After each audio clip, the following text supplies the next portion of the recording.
Hello and welcome to another episode of Happy Hour at the Old Timer Tavern.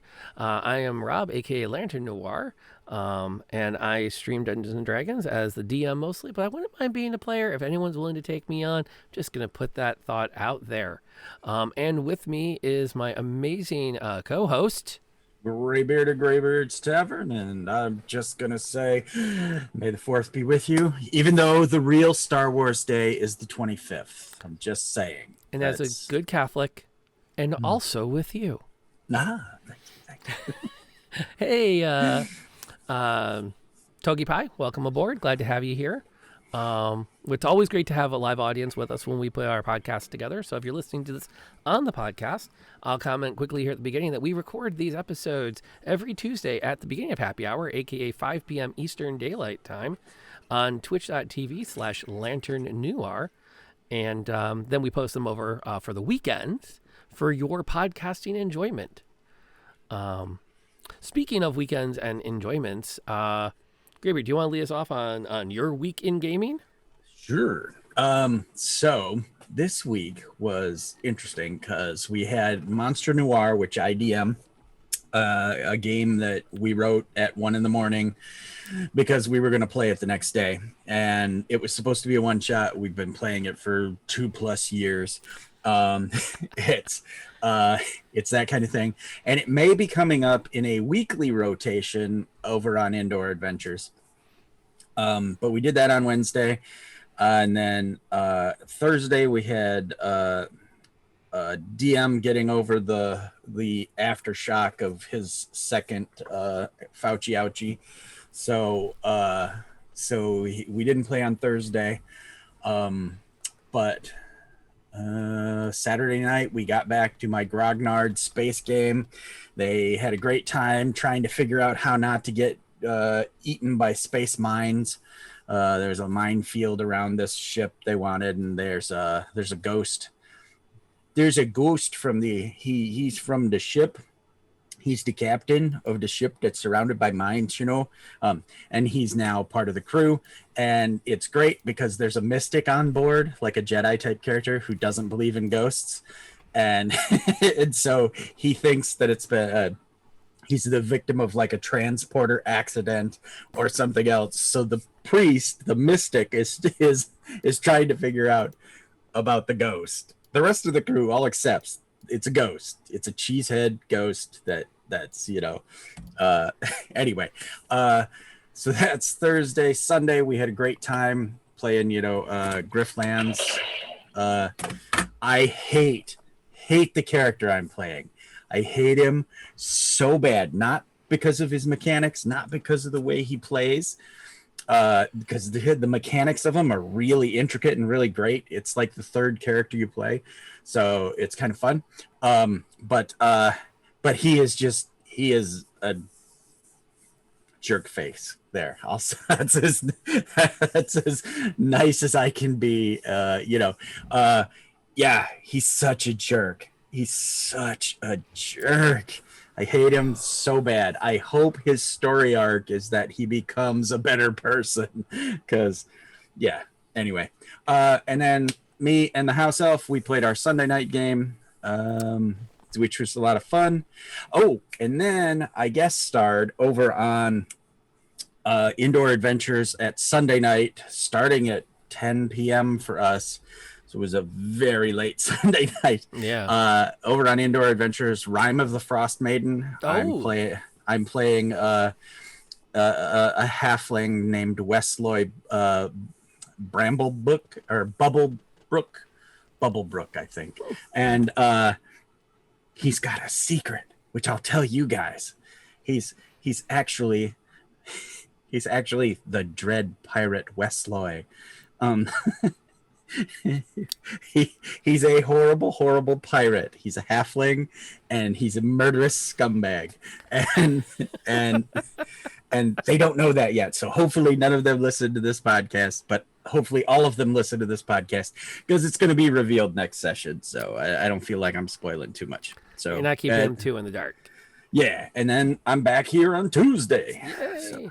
That makes for a good week. I was watching for you for Wednesday, because Wednesday we had our Candlekeep game, And I discovered one of the worst parts about becoming old and married at the same time is that your flirt game takes a significant hit as you grow old with a partner you love dearly.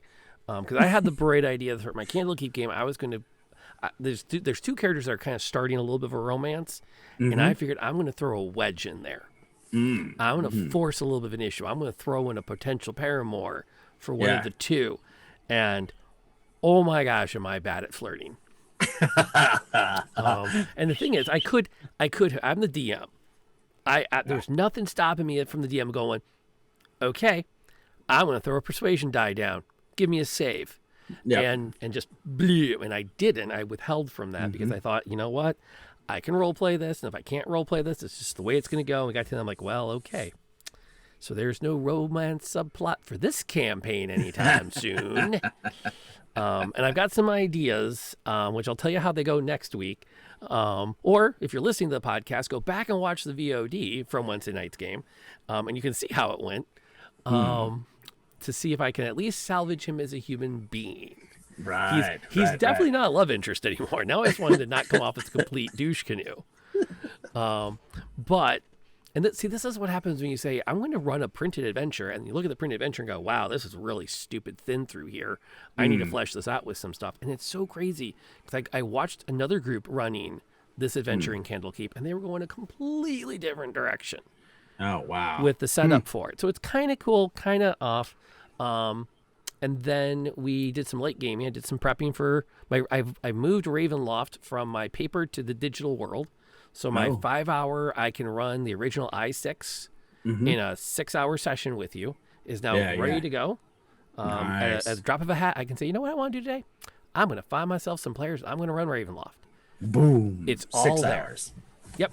The whole original published adventure, at least the major story beats. Yeah. Because even the original AD&D adventure could take 5 or 6 sessions of, okay, now you enter into another room in the castle. It's 30 by 30. It has these features. Right. And they're not always interesting. I mean, but the thing is, not to riff too much on this, they're all stupid logical. Like, every single room in that castle is there on purpose. It makes sense that there are secret doors because those are servants' hallways. And it makes sense because when you built manors back in the day, you wanted your servants to come and go without anyone noticing them. Right. So there were secret passages through these old buildings that those below the stairs would use to travel. And then Sunday we finished as best we could the Isle of the Abbey, which was part of the Ghosts of Saltmarsh adventures. You were doing that. We had 2 players that were out for personal, and the other 2 had just moved. And I got a text from one of them the morning of the game, the Sunday morning. I'm like, how you doing? And then he sent me a picture from something. I'm like, oh, dude, I'm so glad you're not trying to play tonight. You look dead. Take the night off, man. And he came by, and then we're off next week for Mother's Day. We all kind of agreed we're going to take the Sunday night off for Mother's Day. So it's going to be another week before that group gets back together again, which has me so, like, a little bit on the sad side because I've been so ready to go with them. Yeah. But like all good things, they come to ends. Even our Wednesday night game is now on a countdown because one of our 4 players is moving overseas. Oh. So yeah, she's off to Sweden. Excuse me. For a new job. 7 hours difference. 6 hours the wrong direction. Because she said, oh, don't worry, I'll be working from home. I can get off early to come do stuff. I'm like, well, that's great, except that the time zones go the other way. So, like, if we start at 4 in the afternoon, you're starting at 10 p.m. I'm more worried, are you okay staying up crazy late? Yes, that's our we have a person from Scotland in our Monster Noir game, and it's literally 3-4 in the morning, for them by the time we're ending session, almost 5 a.m. by the time we get our after show done, Yeah, it's just crazy. But so cool. Well, that's our weekend gaming. If you're a video gamer, I will bring up one more time though that second Extinction game that just came out on Game Pass. And we were talking before the show that is a combination of Apex Legends. You don't get to build your own character, but they've got classes. What else did I say? Left 4 Dead, because it's constant hordes of Turok Dinosaur Hunter. Okay, cool. I was wondering if there was a zombie thing or if it was just a don't stand around. The velociraptors are coming. There's waves of dinosaurs stinking everywhere. Nice. And they're good fights. Yeah. I'm really looking forward to what they do with that game over the time. And then the best thing they're doing, this is a pointed dig at Rare and what they did with Sea of Thieves. Yeah. They have drops for streamers. Yeah. And you do not have to be a big time streamer to enable drops on your stream. Sea of Thieves, nice. you have to be a partner, which means you need something like 100,000 watch hours in a month on your channel. Yeah. And I'm like, oh, man, that is stinking hard to get. Yeah. And these other guys are like, here, everybody can do it. I had some games where I was the only U.S. player among other players being in Australia.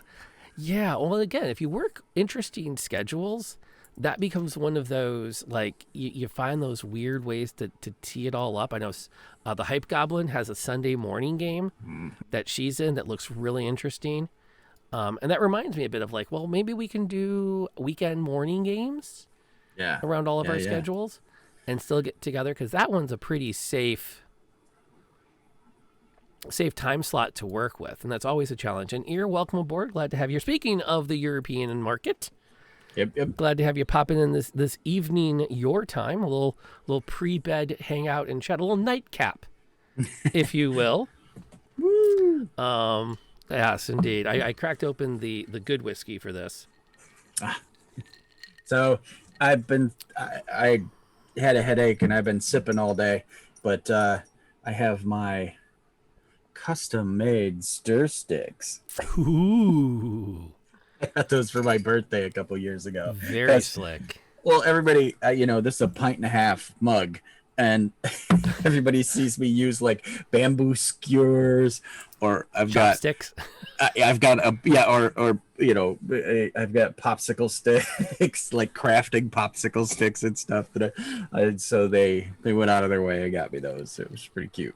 That's pretty dang awesome. So we were talking about alignment. Are we thinking we want to define it, or do we want to start with the history of it? I think maybe because of who we are, we might. I don't know. I kind of want to start in the beginning. In the beginning, there were 3 alignments. Okay. In old Mulvey red box, the good old days. Yeah, there was good, neutral, and chaos. Before we get there, I will note there is a tag on the stream. I don't know where our conversation is going to go, but I did put up a content warning. We may find ourselves this afternoon discussing the depictions of evil acts, and if sometimes talking about a frank conversation about what is or is not evil might make you uncomfortable, feel free to just kind of keep in mind if you see the conversation going a place that you're not cool hanging out with. We apologize in advance, and we totally understand if you want to come back another time. But just as a little heads up, sometimes when you talk about evil, you have to talk about what evil does, and that can make some people a little squeamish. But we will do our best to give you a heads up if we start down those roads. And that's always my cue to be like, okay, the most horrible thing I can think of. Well, I have strong opinions about evil acts. So once we get down to what evil is, it's like, okay, let's lock in evil in D&D and evil everywhere else. We did my brother and I did a talk show 5 years ago now, I think, that's on my YouTube channel that's about alignments, and we literally read all of the alignments from 1st through 5th edition. Oh wow. I had all the books out, and we just literally went alignment by alignment to kind of watch how it goes over the years. And so I've kind of got half that still in my skull. So like you were saying, the 1st edition you had good, chaos, and neutral. Yeah. Yep, that was it. There it was. which is interesting, because it implies that good people want everything to kind of line up neatly, and people who are not good people are either indifferent, aka neutral, which was the term that got me out of gang violence when I was in elementary school. That gang violence when you're in a Catholic school and you're in fourth grade. Gotcha. But there were factions, and they said, "Which faction are you with?" I'm like, "I'm with the neutrals." What? I'm like, "Yes, I don't pick one side or the other." You can do that? Yes, indeed you can. And suddenly, for 3 days, I was actually kind of cool, because I had defied convention by being neutral. And then you have chaos, which is that idea of like, oh, we're just going to make things crazy. All for me. Me. But is it? It's that, again, that's where it goes. My favorite example is the chaotic neutral thing. I got tired of those guys. They were two players who hid behind the facade of, well, I'm chaotic neutral. And they would just do evil stuff and be like, well, but they're evil. And so doing these horrible things to the evil guys is not evil. I'm chaotic neutral. I'm doing whatever. Yeah, yes, I'm doing what I do what I want, and evil is still evil, even if you're doing it to evil people. It's still evil. Evil, I know. Like that's the defining trait of evil, is that you're willing to do evil. Period. And this was, I think this was in the deep in the second edition period, and so chaotic neutral was the definition at the time was something like a character of whimsy, blah blah blah, just goes where the wind takes them kind of thing. And so very romantic view of chaotic neutral. And I told Muddy, my buddy who was DMing at the time, I said, I'm going to play a chaotic neutral the way it reads here in the book. And he said, okay. So I played a dwarf fighter, big Anarchy A on his shield, black shield with big red Anarchy A. And I was just as likely to, buy the goblins in the bar a beer as I was to, oh, our friend's dead. Well, he won't need these boots. As a matter of fact, I carried the dead elf's body all the way back to town and into the shop, and then flopped him on the counter and was like, here's his stuff. And the guy's like, oh, dude, get that out of here. And I'm like, what? Don't you want the boots and the things and the, whatever? I tried to sell all the stuff off him, and he's like, not while it's on him. And so then I pulled the stuff off and sold him what he would take. And then I walked out and left the body there. And so he's like, you can't leave a body here. The shopkeeper. So I walked in, I grabbed the body, I carried it into the street, and then slapped it in the street and started walking away. And the town guards were like, what are you doing? You can't leave a dead body here. So I carried him out to the gate of the city and hucked him from the rampart. And that's when me and the guards got into a really horrible battle. You think? Because a dwarf never relinquishes his weapon. Oh. And I ended up going to court with his weapons, because I had murdered a slew of guards, because we were like 5th level characters. So it was like dead guard. Yep. You're just going to keep, okay, dead guard. That's when they call out the veterans. Mm-hmm. That's when that retired adventurer that worked for, I don't know, he works on Sunday mornings because he's got nothing better to do. It's an excuse to skip services with the wife. When he shows up and you're like, wait a minute, he's a 12th level fighter? Yes. And he's in the guard just on Sundays, but they called him out for you. It was you talked about having a old wizard who had gone to pot, and he just but you don't know he's a wizard. He's just got a gigantic beard and goofy hair. It's like Bob Ross with a huge pot belly, and he wanders out into the street, is like, bam, starts throwing lightning bolts, at the party, that kind of thing. I'm picturing this how the wizard approaches you. He's going, or the guard approaches you. He's wearing a bit of robes. What's he going to do? Throw a fireball at us? Fireball, you say? No, excuse me. Can you hand me those D6s? I don't have enough behind my screen. Exactly. How many do you need? 7 more. All of them. Evil in real life, it's a very positional matter, i.e., the evildoer most of the times doesn't see the evil they're doing because they self-justify it. Yes, and that's absolutely, Aaron. That gets into the nuance that came with the later editions, because we go back to first. So going back to that good, neutral, chaos, when you think about a miniature war game, you have the good faction, the chaotic faction, and then you have the non-combatants. So you have the neutral groups that could either, maybe they're on one side or the other, depending, they're mercenaries, or they're just there to muck up the table. Like, yes, you can throw you can move the 9 inches to move your wizard mini here and throw a fireball, but you're going to catch the spectators when you do that. Yes. And that's not something you probably want to do. You can, there's no rule against it, but you might feel bad in the morning. Yeah. So I have a buddy who I think we are on.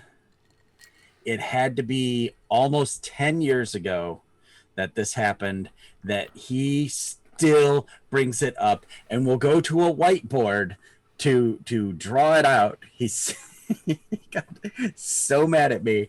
I was a pyromancer, and I was trying to be a better person. That was the story arc of this guy, is that he was this pyromancer, but he was trying to be a better person. And he would launch fireballs and, just like nothing. Well, we got in the final battle. Big bads coming in from all directions. And I wouldn't start lobbing fireballs because the teamsters who were driving our wagons were in the range of the fireball. And this was before the evoker thing where you could cut people out. Yep. And he was like, drop the fireball. I'm like, I can't. I'll kill those teamsters. Beep, those teamsters. What are you? No, I'm good. I'm chaotic good. It says right here, kind of thing. And so to this day, because he and one other player were the only ones who got away. They dimension doored and then cast fly and got out of there. Yeah. The other 4 of us dead, brutally murdered. Well, and that's where it gets tough. And then Ear adds in here that the chaotic modifier can be fun on paper, but it seems so random in the end. And that's the thing about when I think it was Advanced Second introduced the alignment grid. Oh yeah, that's kind of has endured to today, the 9 alignments, where you have the axis of law versus order and the axis of good versus evil, and then you would kind of place yourself somewhere on it. Because I do remember the idea of good and evil versus law and chaos starting to. I remember, like, not at the age I was playing D&D, I didn't totally grok what was going on with it. Like, I knew you were supposed to pick one. But like I didn't really appreciate, and I think most of my characters were chaotic neutral because I didn't want to be tied down to anything. Yep. And it felt like the presentation was very, well, you have to do this. This was on your character sheet. Right. Well, and that was a whole big thing for advanced, first, second edition. Alignments had consequences, for certain individuals, hence a lot of the memes, lawful stupid, and such. But those are the kind of things that can be really fun to play if done well, where it's, well, you didn't see me steal those gems, and then if the paladin is like, I will catch you, rogue, and it's banter and it's fun and it's light, that's great. When it's, no, this is what my character would do because I wrote these 2 words on my sheet, and hence, smite evil. I think when the players start to say, I have to do this thing because it's what's on my sheet, that becomes really problematic from a game mechanic point of view. Yeah. And that gets dicey into how you handle that. Togepi, I want to know a little more about how that happened, because Toe's put in here, I had a good character become evil for having to choose a life over another. And I'm curious as to what this more specific circumstance, if you're willing to share, Yeah. behind that is because I think the two of us can weigh in as to whether we agree with your DM. But also from second and third edition, there was the concept of there was an alignment language. Mm-hmm. I think in the second, I think third edition got rid of the alignment language. Yes, yeah. First and second edition had alignment languages. Yeah, and the idea, I think there was meant to be all the good, everyone who's generally good can talk to each other, and everyone who's generally evil can talk to each other, so you don't have to get too deep into the, well, we're all heroes, we're all an adventuring party, but we can't talk to each other because nobody decided to take Elvish. Right. And so no one knows what that elf is saying half the time. That's right. I mean, the Chewbacca effect can be fun, but you still need to have somebody invest a point in it. Which, ironically, I played an Ewok in high school. Nice. I played an Ewok, and one other guy decided that he would be the translator to the Ewok, and I would speak in my version of broken Ewok. Which was like a broken English. I did this weird thing. I don't remember how I did it, but it was a lot of dropping consonants. Mm-hmm. And literally the only guy at the table who could understand me when I did that was my translator. Right. I mean, I was saying stuff, and he was like, oh, I get what he's saying, because I can kind of hear the code in what he's saying. Nobody else could do it, which was a total accident. Anyway. Real quick along those, I played in a living Star Wars campaign that was run by West End back in the day, and so you would go to Gen Con or Origins or whatever, and you would play your character, and they would keep your character for you, and then you would show up at a convention, and they would have your character, and there were two guys. There was a father and son that were at the table, and they were Han and Chewie, basically, and the little kid only described his actions. Whenever he talked as his character, he talked Wookiee. and the dad would translate, and it'd be great because the dad would translate, oh, so you're gonna go over there and shoot the guy? And he'd go, like, no. And then the dad would try again. It was really, really cute. It was very cute to play a game with them. Awesome. That's a great way to handle the Chewbacca effect. Which, I mean, for those that appreciate such things, I will only say to you the most important message that you will hear from me today: I am Groot. Yeah. Which actually there was one year I got my wife I am Groot socks for Mother's Day. And she held them up, and I said, well, it translates to best mother ever. Can't you pick that up from it? Yeah. She's like, I must have misunderstood. I thought it was something inappropriate for the kids to hear. Like, well, yes, under some circumstances it can translate that way too, but there used to be a cartoon named Chowder, and there was a character, Schnitzel, who only talked like rada rada rada rada rada rada rada rada, and there was an episode where Schnitzel is telling a dirty joke, and the professor guy is like, oh, Schnitzel, type thing. and that's one of those cartoons that tries to sneak the couple jokes in every episode for the adults sort of thing. I cried. I laughed so damn hard. It was just beautiful. Great series. Chowder, check it out. Amen to that. But also back in those days, not only did you have your alignment languages, you also had really specific benefits and penalties. There were magic items that only worked if you were good. There was detect good, detect evil. There was this spell does damage to evil characters and heals good characters. Yep. And there were a lot of game mechanics tied to that identifier on your character sheet. So if you wrote down neutral, it's like, I've cut myself out of a third of the stuff. But I get a little more flexibility. If I write down good, I get stuff, but then I can never change from good because the DM will then take it away. I think it was the 9 Lives Stealer in one edition. If you were a good character and you picked it up, it would just take a level from you. Just like, shouldn't be good. Ha ha ha. I'm an evil sword. And that's real quick. Same thing with like lycanthropy or other things. Like if it was a +3 sword versus werewolves, and you had lycanthropy, and you might not even know that you are a werewolf. You pick the sword up, and it's like, why does the sword? It burned me, and no one else will pick up the sword because they're like, ooh, it burned, it burned the elf. What's going on?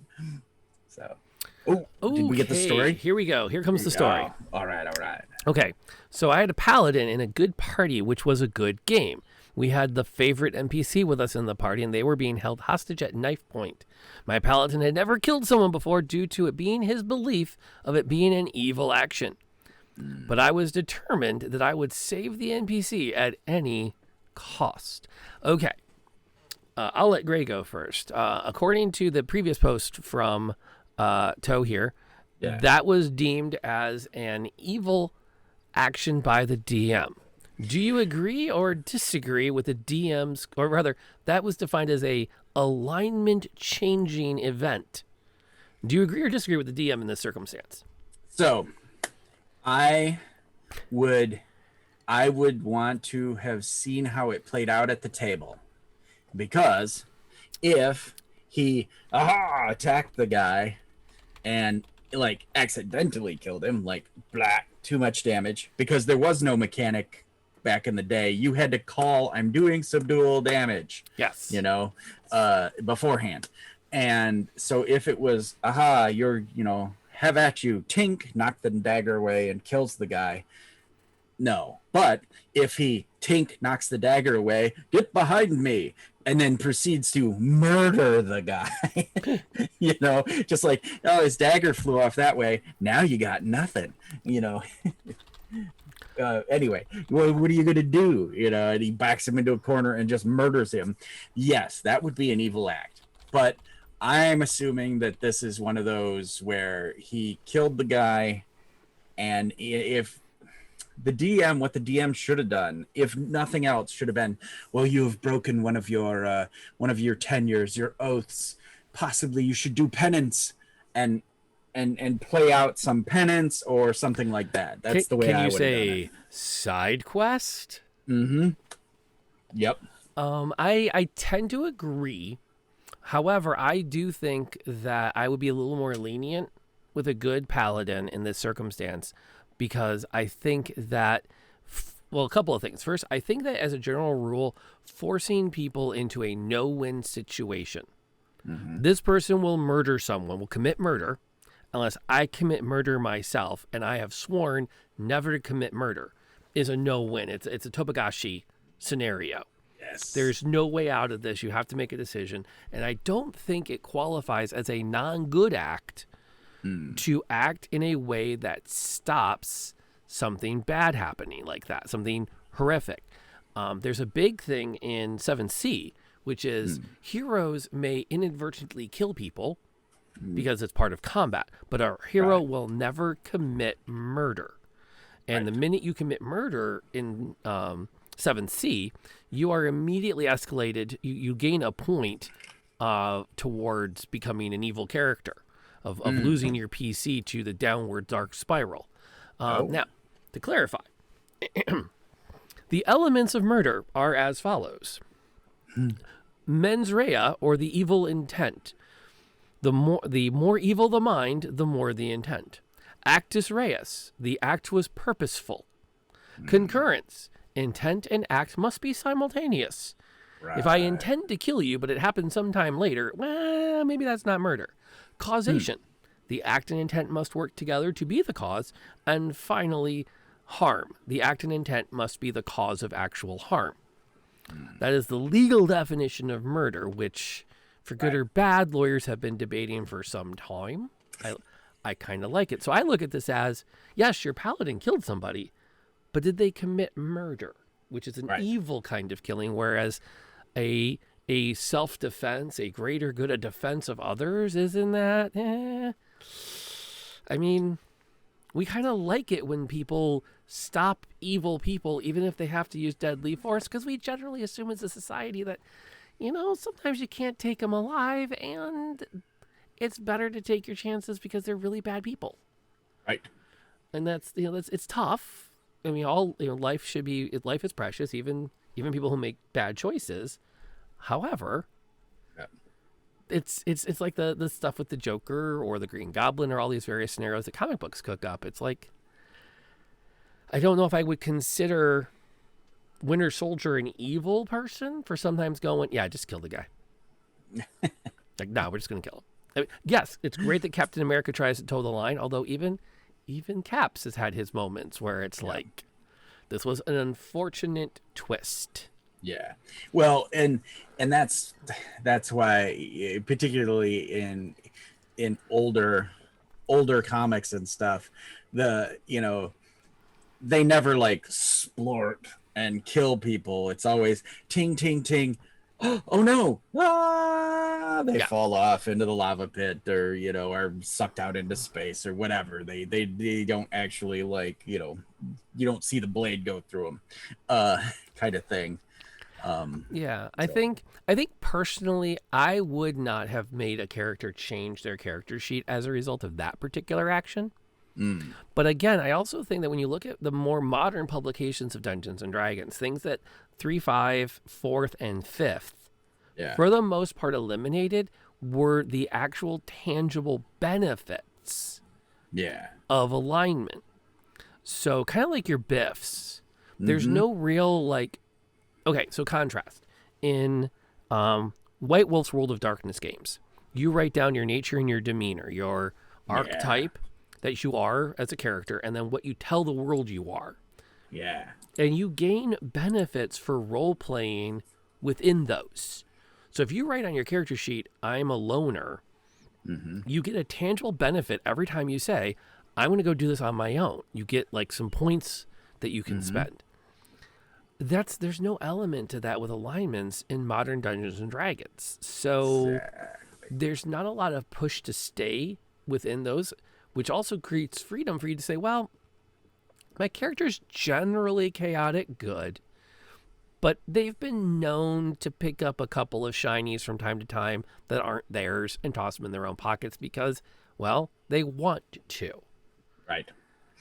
Yeah, and I think as Dungeons and Dragons is becoming more story oriented, that's where it's becoming more gray area, and alignments are losing that punch. The mechanics are starting to fade away because they want to give people plenty of choices. It's the reason they took away the alignment restrictions for paladins. You can be an evil paladin, you can be at this, you can be that, you can be the drunken master chaotic neutral monk, where it used to be, you're playing a monk, you have to be lawful, and just like, if you're a dwarf, you can't be a wizard. They wanted to huck all that out and let people create the stories they want to create. Now, what's interesting, okay, I will actually say, if someone sits at my table and say, I want to play, okay, first of all, I just realized I'm about to violate this statement. So bear with me, I'm not great. I'm not a big fan of chaotic monks.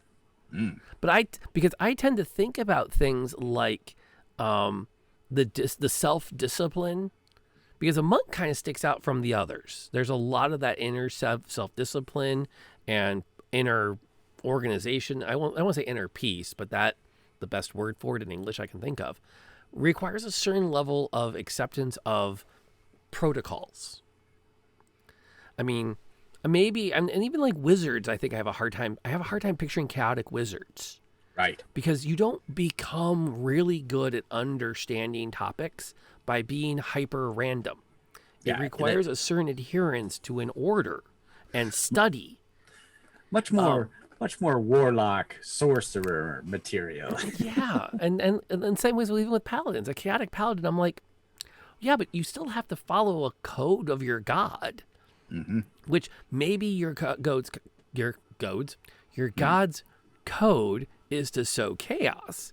But there's this weird quirk now where you're following edicts, which is lawful, to sow chaos, which is chaotic, in the betterment of a community. Granted, it's not the best community, which is kind of good. So if a paladin follows the code of their god to better all other followers of that god, they're acting lawful good. Especially if it costs them something personal, Yeah. Like, the paladin murders his lover as a sacrifice. So now they've made a self-sacrifice for the greater good, following the orders of a community which is benefited by it. They're a lawful good character.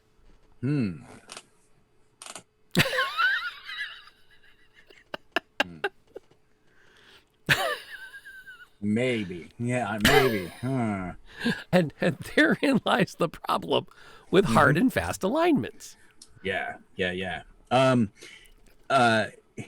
Two games that really do a good job with the like alignments. Hardmaster has morals, and there's game stuff that occurs when you have more morality. It's like a mechanic in the game.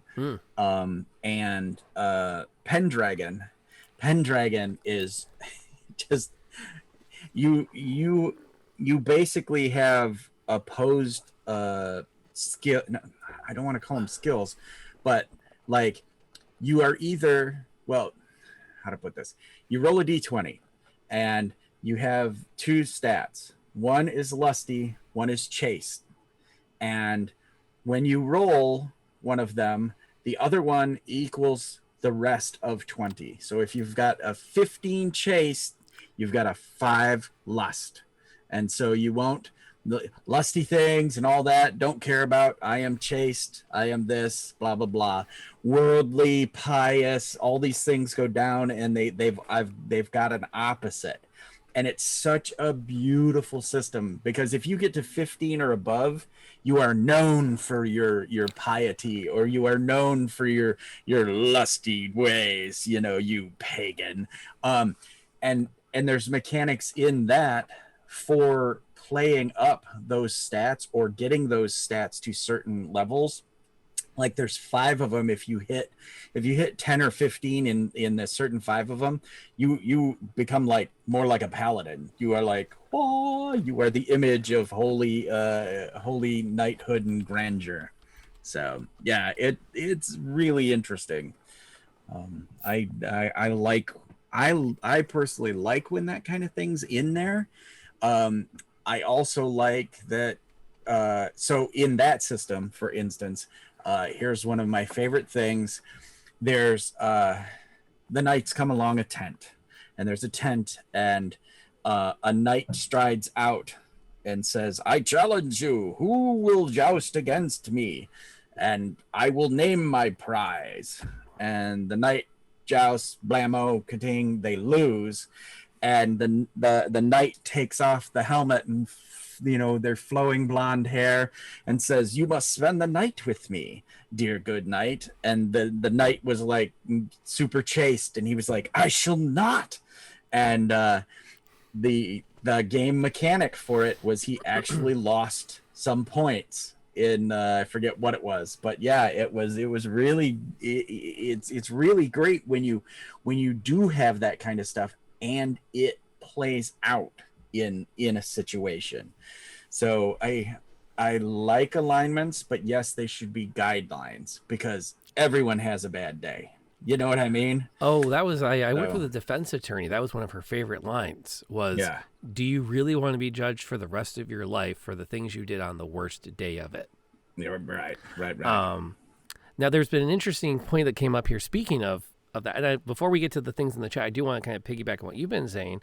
I think that in a game system, like you said, where there's this codified morality system, those are really neat games, but you also kind of know you're playing a morality game.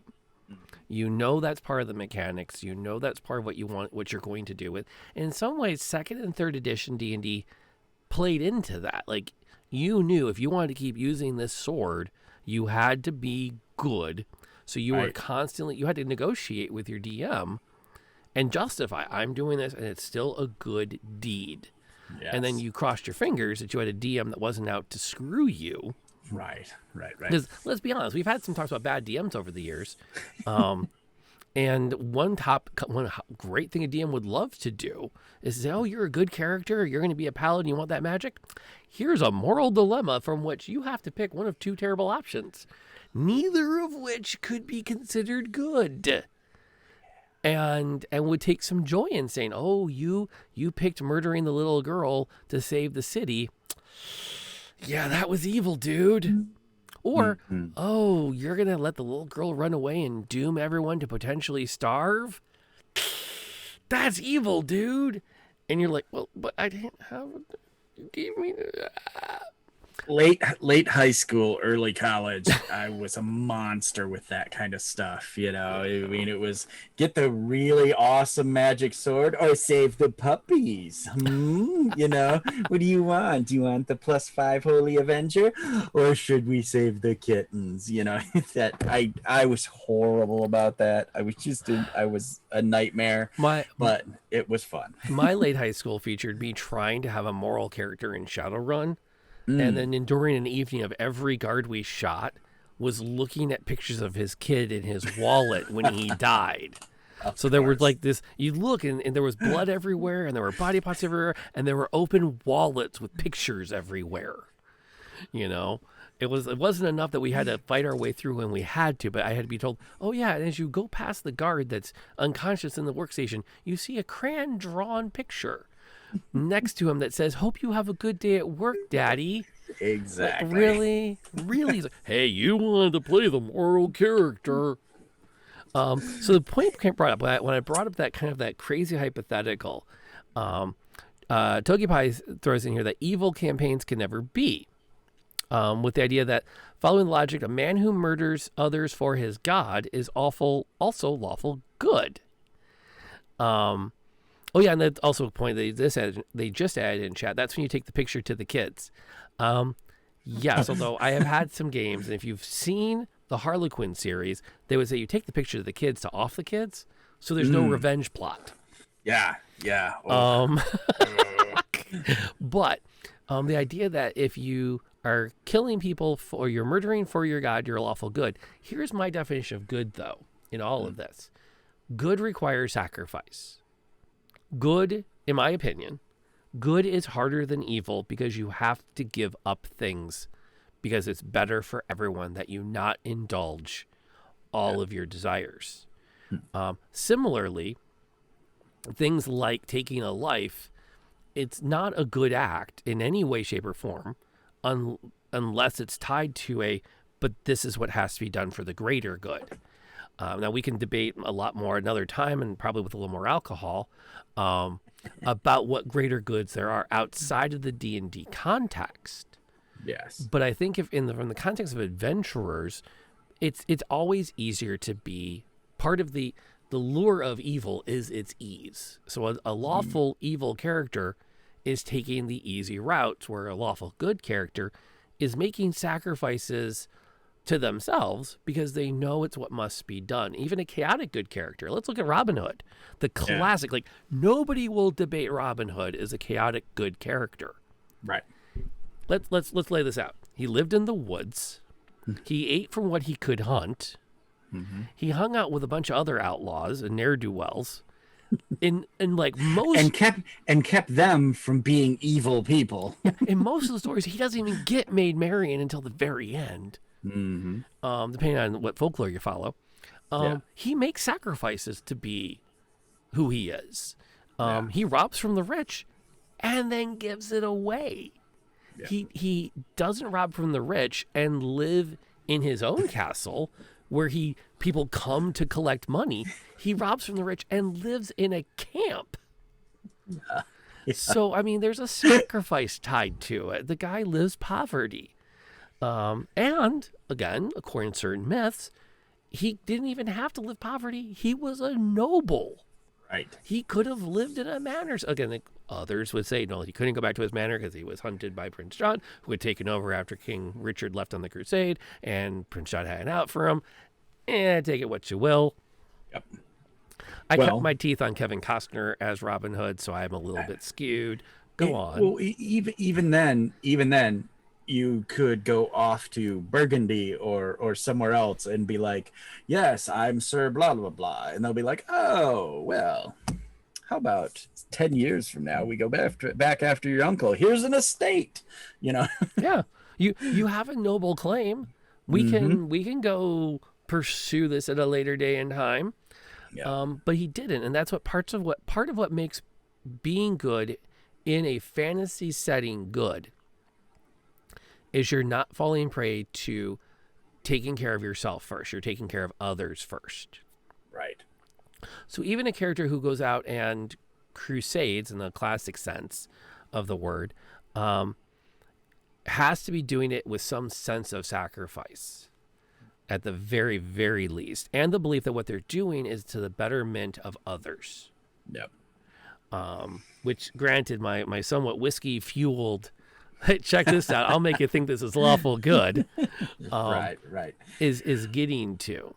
Well, and the thing to that is part of, we'll see when 6th edition comes out, that what we've been told is that they're going to remove the evil races.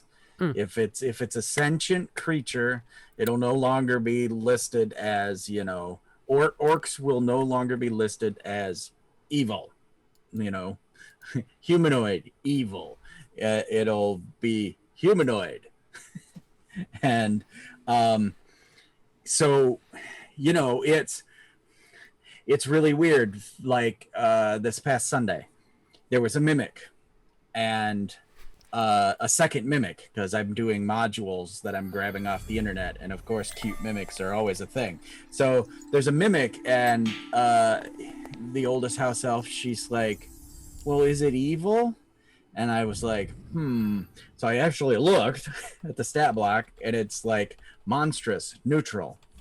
And I mean, to disguise yourself as a big, pretty treasure chest, and then have people come up and, you eat them.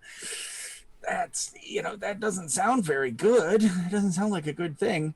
But a wolf in the forest is not evil. It's just a wolf. And so I tried to explain that to her, and she said in the end, she was like, okay, since it's neutral, I'll try to trap it and take it somewhere. I'll take it somewhere else where it can be, it could be a neutral monster all of its own accord, And I was like, oh, you're such a sweetheart, So. By the way, take a shot. We've been ordered to hydrate, and on happy hour, that's a different kind of hydrate. For the kids playing at home, we are indeed both over 21. Please remember that if you do choose to imbibe responsibly, and for the love of all, don't drive immediately afterward. Lantern Noir presents Cares the More You Know. Rainbow. But it's interesting because you say that as like the thing that's coming with 6th. I have assumed that that's already part of 5th. Well, sort of, yeah. Anything going forward that they print from now will be that way, or at least that's what I've heard. I cannot confirm or deny it. But that's the kind of thing where I think that speaks volumes to what's happening within the Dungeons and Dragons writing community, if not the player community still, is the idea that there is something inherently harmful in saying this group is part of this genetic race, and therefore they are defined by character traits that not just traits in general, but specifics of morality. Right. That morality is a product of culture, not of DNA. Right. Now, I like the idea of saying, are there good orcs in the world? Yep. Maybe. Have you ever met one? Hell no. Like, everywhere there are orcs, for the most part, they're evil. They have a system where they enslave people, they murder people, they take joy in inflicting suffering on others that are not consenting partners and said infliction of pain. They're not electing into getting spanked. They're getting spanked because they like to, someone else likes the spanking part and doesn't care about the consent. These are evil things, and they're like light evil. We're not even going into the hard evil yet. Yeah. But so yeah, for orcs, probably even should meet a nice one. Probably not in my game. And that's because I play with a lot of new players. Yeah. And I'm really nervous about playing opposite types too often, because part of that opposite of type is only interesting, really, to people who know the tights. Yeah. So here's again the like you said, you kill the guard and the wallet falls out and the accordion of family pictures is spattered with their blood. The orcs who have been raiding you then go and take them out. Okay, they were being bad and now you murdered them for being bad. I mean, it's like the Vikings didn't think they were the bad guys. They were just like, these people can't defend themselves, which is, thanks for the stuff. Yeah. They didn't think of themselves as evil. They thought themselves as, look at us, we rock. And a little bit of, well, they could always learn to defend themselves. They're just weak, and the strong take from the weak, which by most definitions, when you look at moral compasses, is defined as an evil thing. There aren't too many moral philosophers that would say, if you can take it, go right ahead. Right. And that kind of leads us to the like you said, the Crusades thing. Like, those Crusaders thought, well, duh, this is ordained by God. We're the good guys in this situation. We're going to someone else's house and kicking the door in and taking things. I don't think you're the good guys. I really have a hard time justifying that,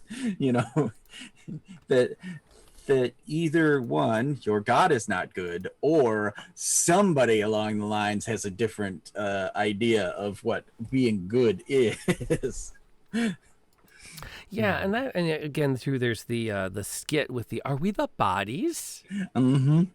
And that becomes one of those where it's like I get it, but then we get back to the idea of what is good or evil. I actually threw in a link in the chat, which is a really neat book that I read some time ago, and it is it's called The Philosophy of Star Trek. Yeah. And what sticks with it is it's not just a philosophy book. It is a I don't want that to be that. I'll have to investigate later. Thank you for the heads up that Nightbot is being silly and sending people to Twitter instead of Discord, but it's going to take me too long to fix that right now. But have to be after show. But what it does is it attempts to the thesis of the book is there is a moral philosophy behind Star Trek. Let's find out what it is. So every chapter is a moral philosophy, and then the question of, does Star Trek follow this moral philosophy? So they define the philosophy, and then they find some pro and con examples of it, and says, well, probably not, because here are all the exceptions where people being good in the moral philosophy, in this philosophy, don't win. Right. Or they're considered the bad guys. And it kind of goes through, but what's amazing about it is it breaks down all of these different schools of moral thought, which you could also see if you've ever followed The Good Place, which is now streaming all seasons on Netflix. Chidi does a really bang up job It's great. of going through all the different moral philosophies out there. That becomes one of those really neat, really kind of neat things. Where that show is forking great. That show is forking amazing. I'm not gonna lie. I adore it. And it was just again seeing moral philosophy elevated in pop culture to not just a punchline, but an actual thing you study. Mm-hmm. Is to me, it was very exciting. I loved my moral philosophy class in college. It was probably one of the best classes I took to pursue, just to understand things. Well, and I think too that the point of the show is great because it's literally giving mechanics to it.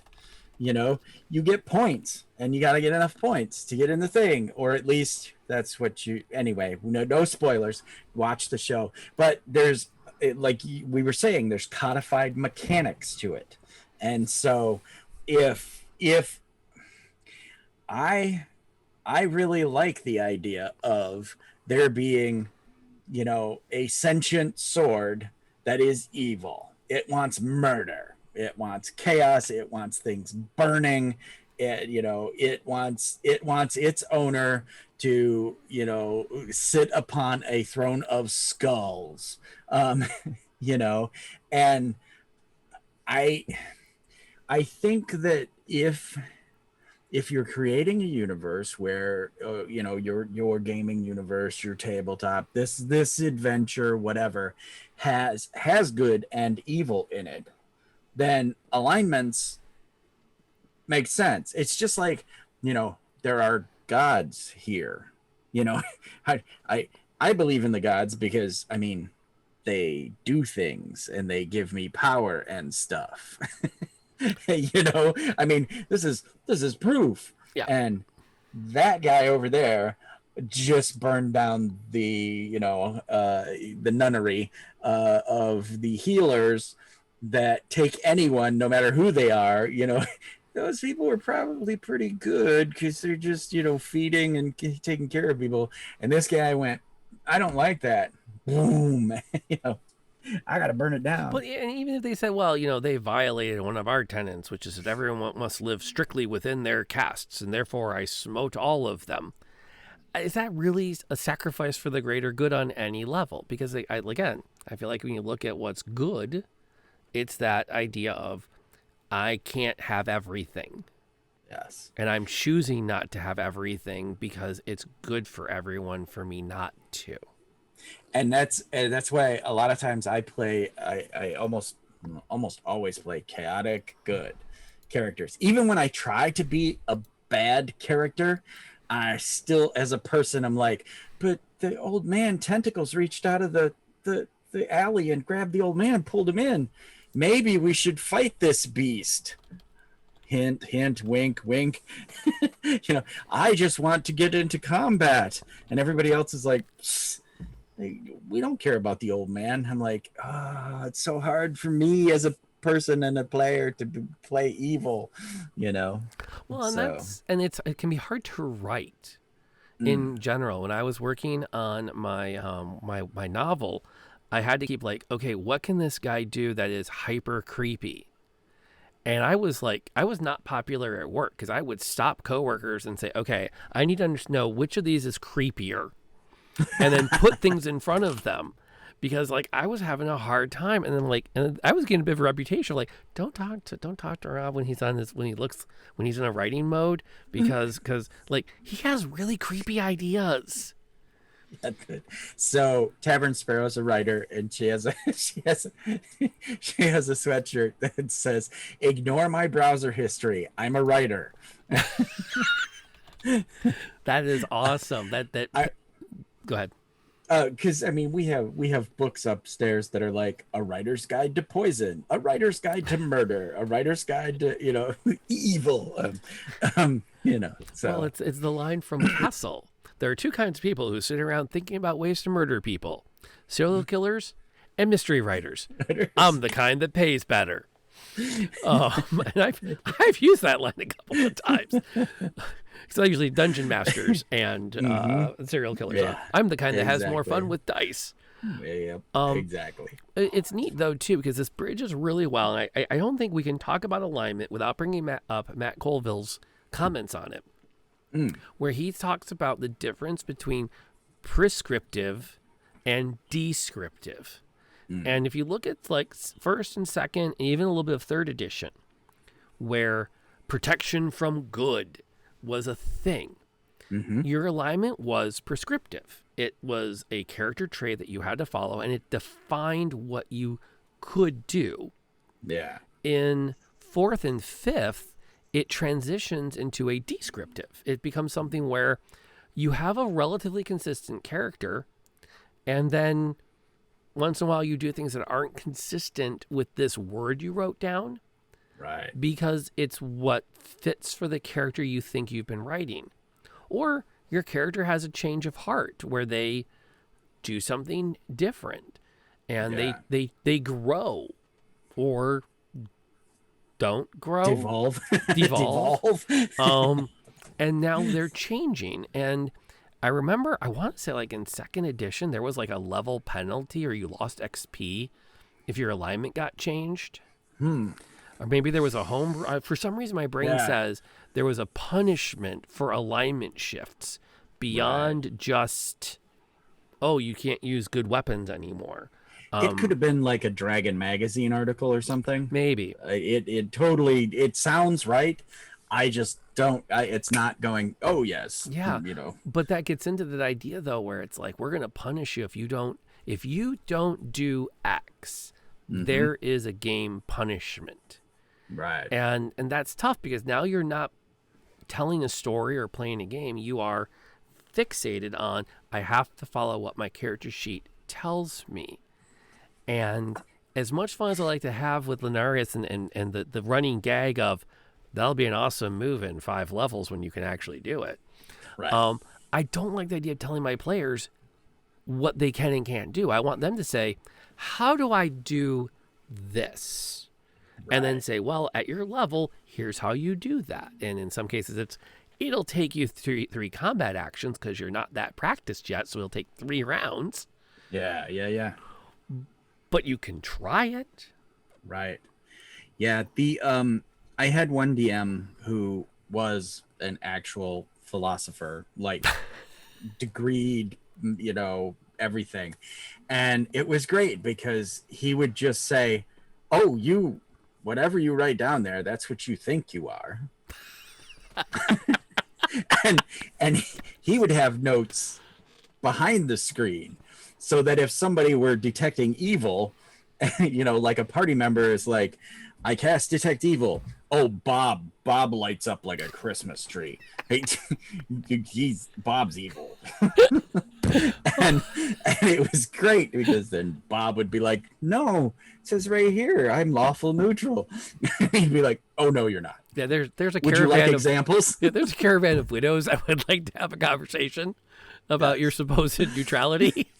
Journey Quest has the Glorian, the knight, and it's great because they're like, well, you killed like 1,000 of them, orcs, Yeah, and then you killed the retirement village. You went like out of your way to kill the retirement. Killing is good. Well, and that I think one of the things, especially I think older gamers are struggling with, as we remove alignment from Dungeons and Dragons as a mechanic, is alignment made the game easy. Mm-hmm. There's a bunch of kobolds. We kill them all. Why? Because they're evil. The world is better off without them. Just like, we don't think about putting out insecticides. We don't think too much about putting out mouse traps. Yes, these particular mice are big, lizardy, and they can fashion tools, and they can Set talk, traps. and they can maybe write literature, and maybe a few of them can sing, and once in a while they get a little traveling show going. But for the most part, the world is better off if we kill them all. And now we're looking at, well, before we go slaughter all the orcs, we should find out, are they evil orcs or are they not? And not everybody's okay with that. Right. And I'm okay with that. I would prefer to see that sort of thing. Particularly, I love playing monster races. I love it. I just played a goblin, and the moral ambiguity is so, it's so fun. Before I forget this, because I've forgotten it like 2 or 3 times now, and it fits in here. So Star Wars prequels, because today, May the 4th be with you. And also with you. And so in the prequels, the reason we had Roger was so that Jedi could go whipping through them and hack them to pieces with laser swords, with lightsabers. Because if you had been doing that to, People. It'd have been like Saving Private Ryan up in there. You'd be like, Jesus, oh God, arms and bodies and torsos and heads flying every direction. And it was so funny because when we saw the prequels, I went, yeah, that makes sense.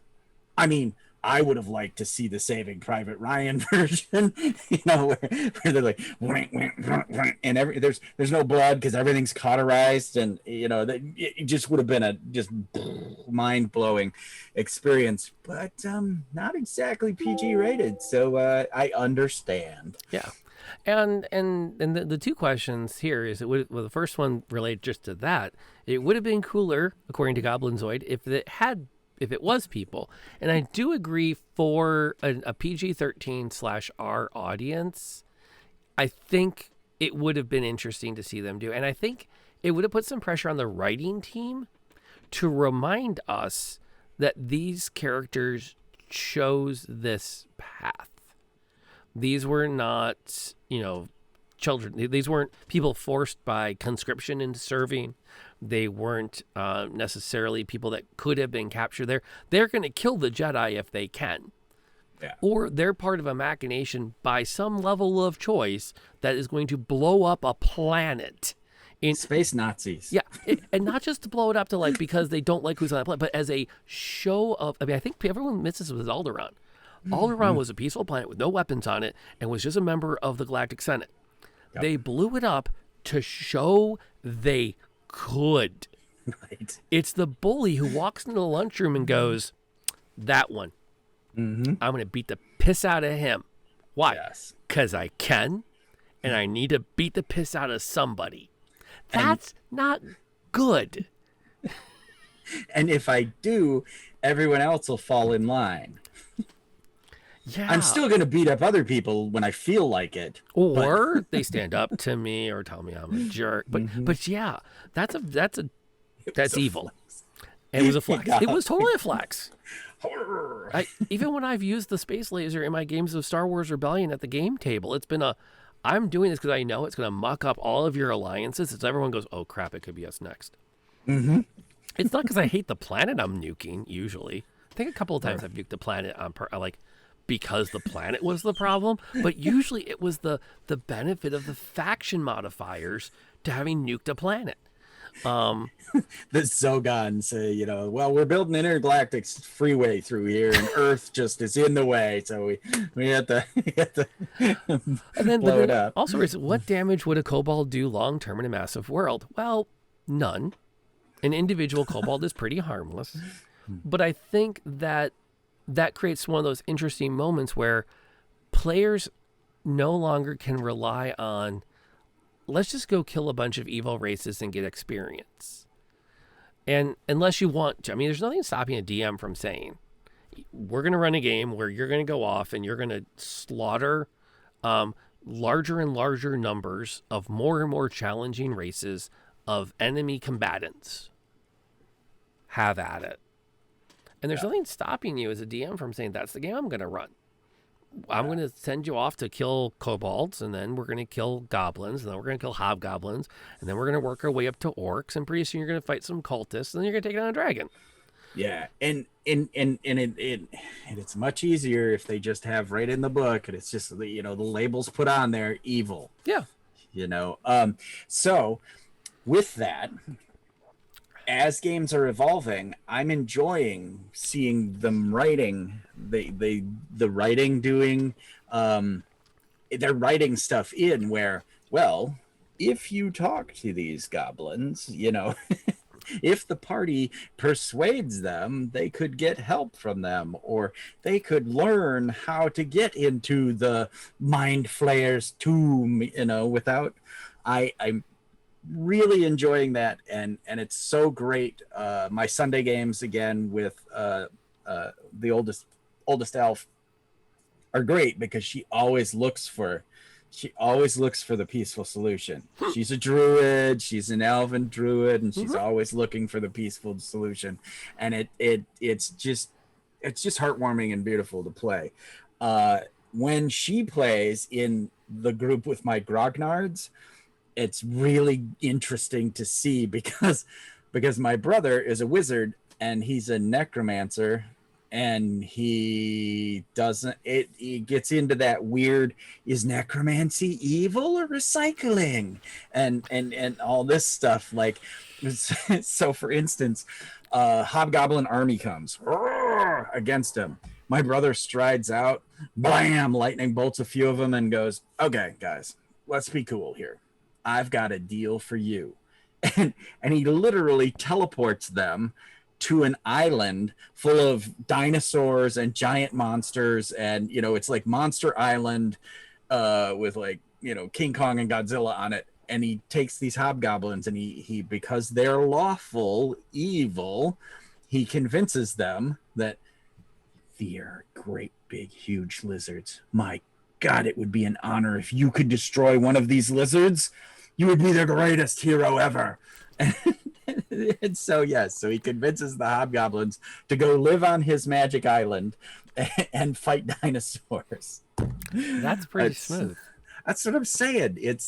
I love the fact that people are now thinking in, out of the box and not, taking those things into account. It's really nice to see. Now, actions speak louder than words. So evil, if you at the table acquiesce, this person or this group or these things are evil, it's kind of going, okay, they're Nazis. And people are like, okay, I can't goodify that. They're Nazis. Okay, go. No, and that is something where I think, like, you can in many ways look at the Star Wars movies and go, well, because a little more context, and then actually before I do that, Goblinzoid brings up the point that they're thinking about getting rid of alignment in future books. We talked about that a little earlier. I personally don't think they're going to get rid of it completely. I think they're going to continue to downweight it as a descriptive character point. Sentient races, like we said, I think it's going to be sentient races won't have a label on them, but some creatures, Cthulhu is evil. Yes. Yeah, that's just that, and cultures will be labeled. I think the idea that Kobold culture is a generally evil one because they focus on themselves, they focus on sowing discord, they're all about raising dragons to eat people. But I used to reenact, back in the day, the American Revolution period, and I reenacted a British soldier. I was a redcoat. And part of preparing for that was reading journals and studying the time period. And for the most part, the British had a pretty reasonable view of their role in the war. A lot of the soldiers didn't have a strong opinion.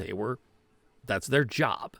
Right. And they might not have liked being in the colonies. Maybe they came over for the war. Maybe they were here previously and they were called up to fight. And some of them were like, this kind of sucks. I kind of like Bob, the bookbinder, but Bob is taking up arms against the government. He's out there training with these militias that are trying to not pay their taxes. They're kind of the bad guys in this picture. And so I have a lot of empathy for people who say, but the government's not inherently evil here. Look at this. Nazis / the Empire in Star Wars, you could be right with them until they blow up Alderaan. And then it's like everything from there on out. Everyone that puts that Imperial symbol on their stuff is the same thing as a dude who slaps up a swastika. It's like, I don't care if you think of it as a heritage point. I'm really sorry, man. You're hitching your wagon to something that is irredeemably evil. Correct. And that's your call, man. You're making that choice. We're not going down that road today, dude. We can talk on Discord. I think there's a lot of history to debate about the British charging taxes to the colonies. I think as you delve deeper into it, there's a lot going on there. The 7 Years' War, aka the French and Indian War, depending on which continent you live on, was an incredibly costly one. And so there's a lot going on, and there's just a lot going on. So we can debate that at another time. From the benefit too of America and England, pretty much from 1850 on, has had a very charitable relationship. Civil War was a little weird because you weren't sure which side they were going to come down on. They ultimately kind of hemmed and hawed long enough to not make a difference. But we've really grown together, which makes it easier to be empathetic. I think on the flip side, as much as I appreciate for like a World War II reenactment, it's more interesting when you can shoot at Nazis. Ergo, somebody has to be the Nazis. It becomes a lot more challenging because then you get into the what is it? How far do you go into your Nazi? What's the word I'm looking for? Not impersonation, but not embodiment, but your personification, your kit, your impression. Impression. That's the word we use in the hobby. And that gets tough. I mean, you can even be as sympathetic. Like I have no problem, but again, you're still hitching your wagon for the most part by choice to the guys that blew up Alderaan. Exactly. And that's not a good act. So yeah, we can totally talk about that later. There's a lot of good stuff there about. I think honestly, looking at the American Revolution, it's hard to. I look at the American Revolution as a very challenging war to label either side as evil. That said, there were evil acts on both sides of the war. Oh, horrible.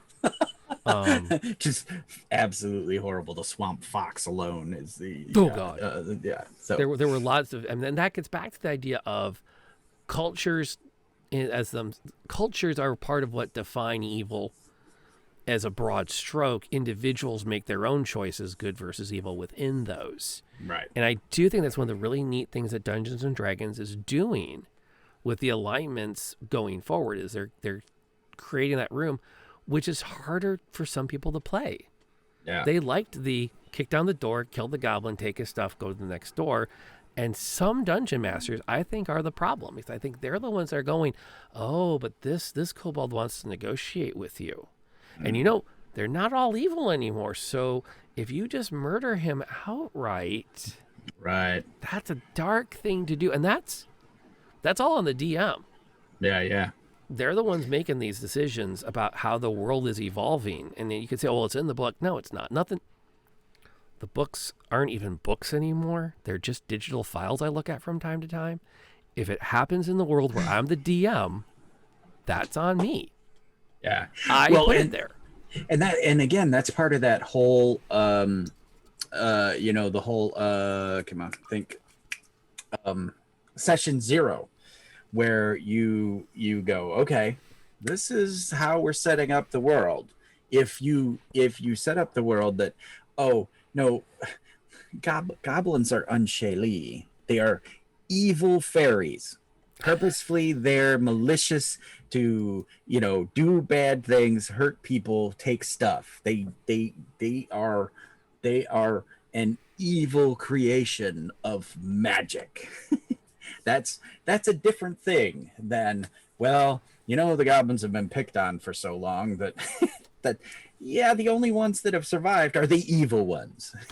But those are things you can set up in your session 0 that I think will help with that. I enjoy, like I said, I love playing the monster races, so I like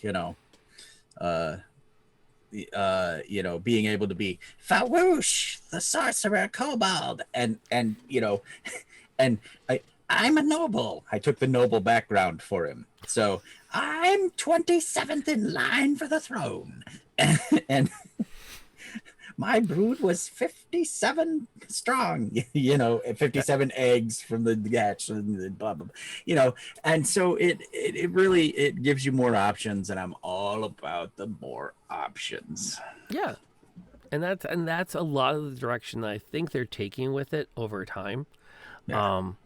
And looking again for the players to have those choices, to say, I want to do this, I want to do that. And then having, I think the best thing I can think of to wrap up my side of this conversation is to have good talks with each other away from the game table. Yeah.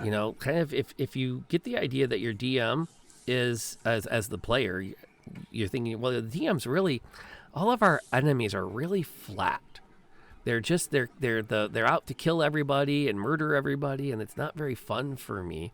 Then you say something, and now bear in mind, it being critical of a DM can often lead to a DM going, "Fine, you do it," because it's hard to come up with a complex villain that doesn't leave your players in a analysis paralysis moral quandary.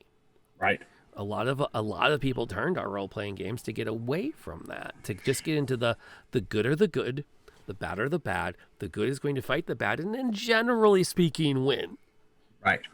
So just talk about it. As a DM, talk to your players and say, hey, what do you think about maybe having some goblins surrender from time to time? How would you see that play out for you? And get a feel for what they're all up to and what they're doing and where they're going. And oh my gosh, we just got raided. Speaking of raids, welcome aboard. Is there a raid thing we need to do? You're the one with the stuff there, Graybeard. While Graybeard is looking for his thing, welcome Raiders. I'm glad that Enceladus brought everybody over here. I so appreciate that. My name is Rob, aka Lantern Noir. I stream Dungeons and Dragons and other games from time to time. And with me is the amazing Graybeard of Graybeard's Tavern. I like to play with toys. He does. He is the Dungeons and Dragons equivalent of Carrot Top. And we so appreciate you guys crashing the back end of our happy hour. We have just spent the last hour and a half discussing alignment in Dungeons and Dragons. Ironically, I had brought up, and Enceladus will appreciate this, that I'm not a big fan of monks who are not lawful, because I like to think that part of monk training is being really ordered in your thinking. And in our Wednesday night game, we have a monk who's chaotic neutral leading good. Yeah, that one kind of threw me for a loop. So that's where that's at. So I appreciate you all coming in here. I do apologize in that we are actually on the back. I thank you for that. Yeah, well, apparently we're famous. Tim Schafer and Adam Savage. Nice. All right. Yeah. Here, this will help hammer it down. If I look familiar to you, it's because I work with the guy with the mustache. and I've got dimples, so it's just that's a thing. So I've mentioned on stream before, I actually got confused for Adam Savage once. Did I tell you that? Oh no, this was at a con a while ago. I was actually cosplaying him, so I actually had like big thick glasses. I had a T-shirt that said "Stand back, I'm about to do science," right. A leather bomber jacket, and I had my. And you know how it is at a con, you're yelling all the time because there's so many people. Maybe I would say you remember cons. And I had a guy come up to me like late afternoon on a Saturday, and I had no voice because I'd been shouting all day. He's like, "Oh, you're him!" And I went, "Oh my God, I love your show. It's so amazing. I learned so much science watching you and the other guy. It's so great." I'm like, "Oh crap." And I start, I'm not. And he's like, "I can't talk." He's like, "It's okay, man. I know you like to keep a low profile at these. Can I just get a selfie with you?" And so somewhere there's this dude who lives in Atlanta who tells all his buddies how he met Adam Savage. He has a picture to prove it.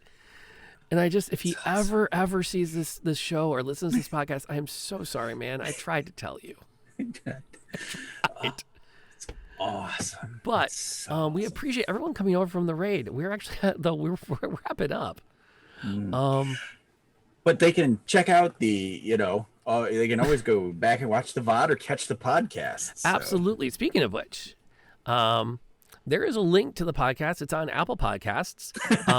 I strongly encourage you to go over there because they has the best discoverability. So every review we get on Apple Podcasts helps boost it a little bit on the signal. There are a lot of Dungeons and Dragons shows out there. Some are amazing. Some are a little less than amazing. I would also recommend you check out On Role Playing Games. It's also part of the Inverse Genius Network, of which we are affiliated. And it's another amazing show about role-playing games in general. We talk about D&D here. We've been talking about alignment, and we're actually getting into our roll-down phase of the stream. We kind of been coming up on our last comments related to it. How would you like to kind of dial things down on the alignment front? So, like we said, going forward, the orcs alone are not evil. The orcs may be like in World of Warcraft. They're just a race. They live out on the plains. They do their thing. The orcs who've signed on with the mind flayer with the skull emblem and is trying to take over the world, that those orcs evil.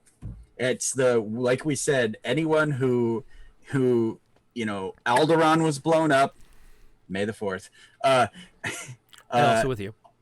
Alderaan was blown up. If you kept wearing the patch, you're not a good guy. Which, that's a whole nother conversation, because we've got something to talk about what happens when Finn takes his helmet off. Right. Because there was some real serious crap that went down in the sequel trilogy the minute Finn takes his helmet off. It's kind of a redemption arc, and that's a whole nother stream. It is. We are at 6:30. If I don't get in the car and get home soon, I'm gonna miss dinner, so I'm gonna have to wrap this up. I'll go first. This week coming up, you'll see me back here at Lantern Noir tomorrow night. My Candlekeep Mysteries game is continuing. The candles are currently in chapter 3 of the Candlekeep Mysteries, the Book of the Raven, which we've had a lot of fun with. They've met an interesting character whom they haven't completely figured out what his story is yet. And now that one of them is here, I have to be very careful about what I say. I will say that the Geralt, they haven't learned all there is to learn of dear old Geralt, and what his intentions are. There's a lot of interesting stuff with Candlekeep in general. It's a little bit Sherlocky, a lot more. Here's an idea for a story about a book. Hopefully you have a good DM who can do something clever with it, so you all have a good time. And I'm happy to talk on Discord more about that when the time comes. So that's another great. I'd love to talk more about that. But that's my Wednesday night game. I'm going to be playing some generic games on Saturday and Sunday this week, or Friday and Saturday. And then my Sunday game is off because it's Mother's Day. Everyone's off doing things. And I haven't put the energy yet into saying I need to run something D&D wise on Sunday night. But if you check back here on this channel, you might catch me Sunday night doing something. I have some ideas for what I might whip up, or I'll just hop online with some friends and we'll do some Sea of Thieves or Second Extinction or something fun. Then we're back here on Tuesdays at 5 p.m. Eastern Daylight Time for some for happy hour. And before I wrap up my week coming up, if you check our Discord, you're welcome to pop in and join us with ideas for what we should talk about at happy hour. We're happy to bring your ideas to the table at any time. So, Graber, what have you got coming up this week we should be watching out for? So on Thursday this week, I'll be over at Indoor Adventures channel here on Twitch playing Masks, the superheroes, and I think Cody Johnson, my teen superhero. He may have finally found his superhero name. We're 6 episodes in, and so it might be a big, because he keeps breaking in and saying things like, "I'm the Thunderknot." And everyone looks at him and goes, no, that's horrible, And so he's trying to find his superhero name, and so that's a good time. And then Sundays, I'll be here, playing with toys and having a good time. 10 a.m. Eastern Standard Time. We're currently playing Grifflands, and I do all the voices for all the characters, and it's fun. I hate the character I'm playing right now as a person, not as a mechanic, because he's like, one of these guys who's like, let's do some. Maybe I should kill my brother. No, I'm good with that. You want to help me kill my brother? That kind of guy. And so I don't. It's a good time. And then back here Tuesday, please pull up a stool, bring a drink. mine's now empty, but bring a drink and hang out with us, and we'll talk D&D with like 85 years of collective experience. collective experience. More than we should be admitting to so openly. Yeah. And so forth. And I did not do this at the time because we were a little overwhelmed with the raid and everyone coming in. But I do want to thank Tama Point and Girl with Box for coming and enjoying the family over here at Lantern Noir Presents. We're glad to have you following the channel. Hopefully that follow is worth it, and you continue to find amazing content here. I do my darndest to make it a good time. We are actually going to head out from here. If you're listening to the podcast, we appreciate you being part of our stream and downloading. Please remember to leave a review so that so other people can find this amazing D&D content. And until the next time we get together, please, please, please stay safe. If you're here on Twitch, because that's where I'm going to cut it, we appreciate you coming by. We love the eyeballs. We love the conversations that happen in our chat while we talk, because it's 2/3 of the fun. Well, a third of the fun. We're the other 2/3. So we have a good time. I'm going to send you over to Time Lord's wife, who is an amazing streamer I stumbled into. They do a lot of Dungeons & Dragons, either streams or D&D prep on their streams. They also do a lot of art. They're an amazing content creator that I lucked into finding. I think this is the first time we've sent viewers over their way because of the way the time has worked out. And so I'm hoping you have a good time. If you were hoping to find more D&D, hopefully as you slide on to the next stop in the roulette of streamers, this destination proves worthwhile. Graber, do you want to wrap it up today on today's magical note? Yeah. Don't be space Nazis. Love Star Wars and wear your mask. Indeed. May the 4th be with you. And always with you.